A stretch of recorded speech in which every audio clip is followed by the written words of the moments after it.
Rencana Semeyo ke Man City, dia Maida akan tiba. Perkembangan terbaru hari ini mengesahkan bahawa memang ada perbincangan positif antara Man City dan Bournemouth untuk mengutamakan cerita perpindahan Antonio Semeyo ke Man City. Rulingan berjalan sangat-sangat lancar dan nilai perpindahan dijangka sekitar 65 juta euro bersamaan dengan klausul pelepasan pemain tersebut. Walaupun sejak beberapa hari yang lalu kita membaca dan mendengar tentang kemungkinan besar akan berlaku hijack daripada Tottenham, Chelsea, United dan Liverpool. Hakikat keputusan Semeyo sudah pun dibuat sejak malam Christmas lagi. Destinasi pilihan beliau adalah sangat jelas, hanya ke Man City.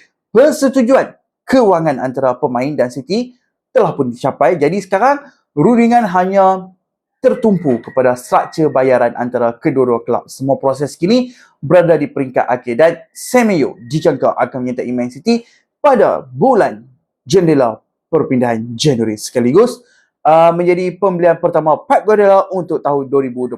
Faktor utama di sebalik keputusan beliau untuk berpindah ke Etihad Stadium adalah kerana Pep Guardiola sendiri. Semeyo amat teruja dengan peluang bekerja sama di bawah kendalian Pep Guardiola untuk berkembang sebagai seorang pemain bintang dan bersaing untuk kejuaraan musim ini serta pada masa depan. Jadi, semuanya berjalan dengan sangat lancar. Semua pihak gembira dan jika tidak sebarang halangan besar, perpindahan ini dijangka akan disahkan tidak lama lagi. Pendek kata, Semeyo ke Man City amat hampir dia Maida soon.